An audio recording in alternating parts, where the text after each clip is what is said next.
बेटा राहुल, तुम समझ नहीं रहे हो, परिवार के साथ रहना और अकेले घर बसाने में जमीन आसमान का फर्क होता है। बहू को हमारे परिवार में शामिल हुए अभी 4 साल ही तो हुए हैं और तुम इसे अपने साथ ले जाने के बात कर रहे हो। कहीं ये बात बहू ने तो नहीं उठाई? कहीं वही इस परिवार से अलग होकर तो नहीं रहना चाहती? अरे पहले सीख जाए, समझ जाए, फिर बसा लेना अपना घरौंदा किसने मना किया है? कुसुम जी अपने बेटे राहुल से कहती हैं। राहुल बोला, माँ लता, पत्नी ने कुछ नहीं कहा है। 4 साल कोई कम नहीं होता। अगर बहू को अपने पास ही रखना था तो क्यों आपने मेरी शादी करवाई? पहले आपने कहा 23 साल की लड़की है, इसे ज्यादा अनुभव नहीं है तो अपने पास रखती हूँ। अब आपकी बहू माँ भी बन चुकी है, कम से कम अपने पोते के भविष्य के बारे में ही सोचिए। वो भी 2 साल का हो जाएगा थोड़े दिन बाद, तो उसकी पढ़ाई भी शुरू हो जाएगी। और मैं कौन सा अलग घर बसाने जा रहा हूँ, बात को समझिए। वहीं पास में राहुल की बुआ ललिता जी बैठी थीं। वो धीरे से कुसुम जी के काम में बोली, भाभी हो न हो, लता ने ही राहुल के कान भरे होंगे कि यहाँ मुझे काम ज्यादा करना पड़ता है तो अपने साथ ले चलो। हमारा राहुल तो है ही सीधा आ गया होगा, बीवी की बातों में सोच समझकर फैसला लेना। तभी लता सबके लिए पकोड़े और चाय लेकर आई। सबको खामोश देखकर वो बोली, क्या बात है, आप सब इतने खामोश क्यों हैं? ललिता जी बोली, ये अच्छा है, बहू आग लगाकर पूछती हो कोई जला तो नहीं? लता बोली, बुआ जी मैं आपकी बातों का मतलब नहीं समझी। कुसुम जी बोली, बहू क्या तुमने राहुल को कहा है कि तुम उसके साथ जाना चाहती हो? क्या यहाँ तुम्हें दिक्कत होती है? इतने प्यार से तो हम तुम्हें रख रहे हैं, फिर भी तुम हमारी शिकायत करती हो। जब यहाँ हर चीज तुम पूछ पूछ कर करती हो तो फिर इसके साथ कैसे घर बसा पाओगी? तुम्हें आता ही क्या है? लता मुस्कुराकर बोली, मम्मी जी पहली बात ये कि मैंने इनसे कुछ नहीं कहा है, और दूसरी बात रिश्तों को प्यार से संभालना मेरी माँ ने भी मुझे सिखाया है। अगर मैं आपसे कोई चीज पूछकर करती हूँ वो इसलिए कि आपको ये न लगे कि आपका इस घर में महत्व कम हो गया है। कुसुम जी बोली, बहू तुम्हारी माँ की बात अलग है, वो एक सुलझी हुई महिला हैं। लता मुस्कुराकर बोली, मम्मी जी मैं भी तो अपनी माँ की ही परछाई हूँ। मेरी माँ ने मुझे रिश्तों और घर को संभालना सिखाया है। मानती हूँ कम उम्र में शादी की, पर माँ के बीमार शरीर ने उम्र से पहले ही सब कुछ सिखा दिया था। और एक बेटी जब ससुराल संभाल सकती है तो क्या पति का घरौंदा नहीं संभाल सकती? लता के जाते ही राहुल बोला, माँ ऐसा क्यों होता है कि हर बात के लिए जिम्मेदार बहू को ही समझा जाता है? शादी के 6 महीने बाद ही दीदी को लेकर जीजाजी अपने साथ बेंगलुरु चले गए थे। उस वक्त आप बहुत खुश थी, जबकि उन 4 महीनों के लिए आपने उनके ससुराल वालों को कितना कोसा था। लता तो मेरे साथ 4 साल बाद जा रही है, ये भेदभाव नहीं तो और क्या है? इतना कहकर राहुल भी चला गया। कुछ रोज तक घर का माहौल बेहद तनावपूर्ण था। राहुल को जब कोई रास्ता नहीं दिखा तो उसने अपने पिता विशंभर नाथ जी से बात करने की सोची और उन्हें अपनी सारी परेशानी विस्तार पूर्वक बताई। विशंभर जी पत्नी से बोले, कुसुम बहू को जाने दो, 4 साल तक पति को छोड़कर उसने हमारी सेवा की, अब हमारे पोते की भविष्य की बात आ गई है। वो कौन सा बंटवारा कर रही है? छोटा सा घरौंदा बनाएगी और उसमें वो हम लोगों का भी सहयोग चाहती है। कभी वो आएगी, कभी हम मिलने जाएंगे, ऐसे ही तो जिंदगी चलती है।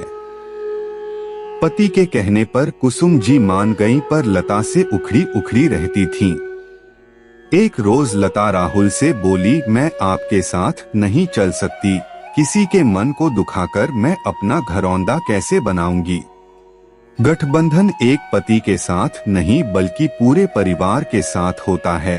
आखिर 4 साल तक इनकी जिम्मेदारी उठाई तो अब दुखी करके मैं नहीं जा सकती।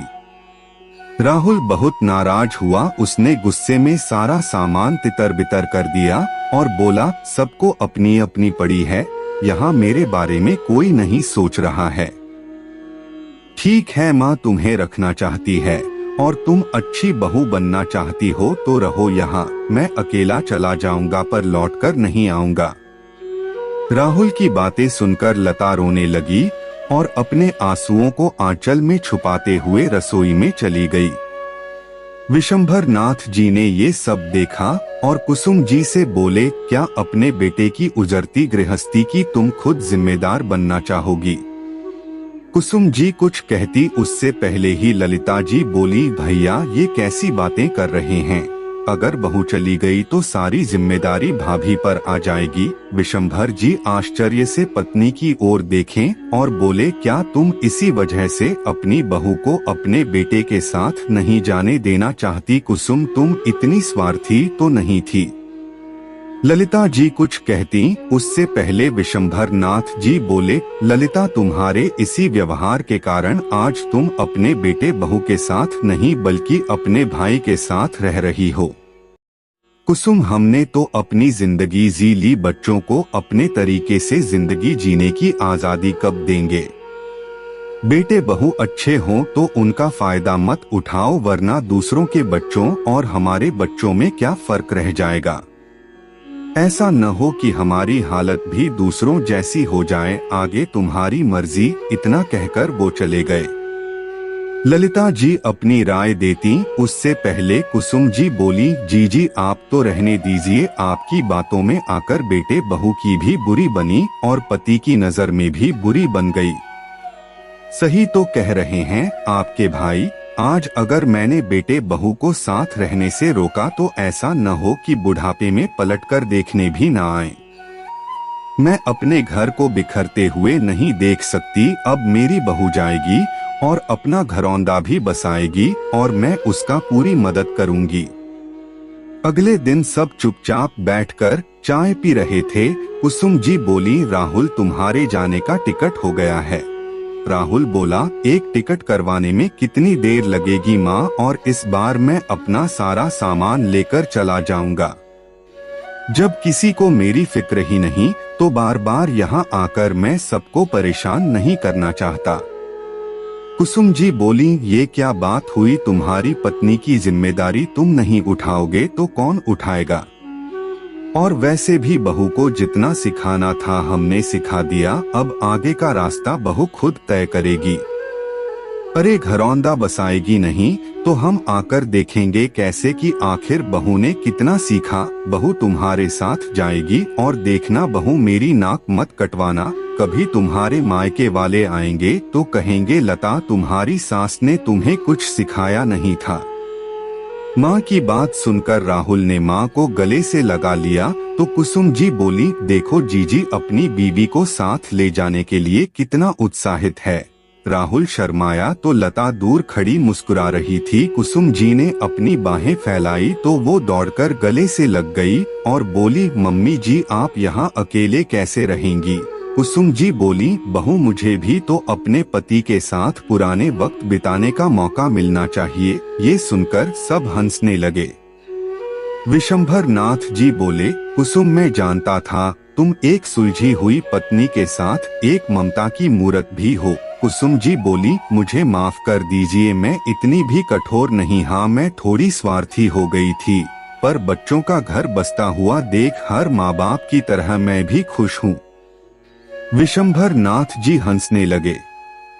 ललिता जी विशंभर नाथ जी से बोली, भैया आपने मेरी भी आंखें खोल दी। मैं आज ही अपने बेटे बहुत से अपने बर्ताव के लिए माफी मांगी, शायद वो भी मुझे माफ कर दें। अंत भला तो सब भला। एक हफ्ते बाद राहुल परिवार के साथ खुशी खुशी चला गया। मित्रों, जब तक हम अपने बच्चों को खुले मैदान में छोड़ेंगे नहीं तब तक वो दौड़ना सीखेंगे कैसे। किसी की विशेषताओं को पहचानने के लिए उन्हें जिम्मेदारी और आजादी दोनों देने की जरूरत पड़ती है। जरूरत पड़ने पर सुझाव जरूर दीजिए। आपको ये रचना कैसी लगी, अपने अनुभव और विचार कमेंट द्वारा मेरे साथ साझा करें। कहानी को मनोरंजन एवं सीख समझकर पढ़े कृपया, अन्यथा नहीं। बहुत बहुत आभार। रोज कहानी सुनने के लिए चैनल को सब्सक्राइब कर लें।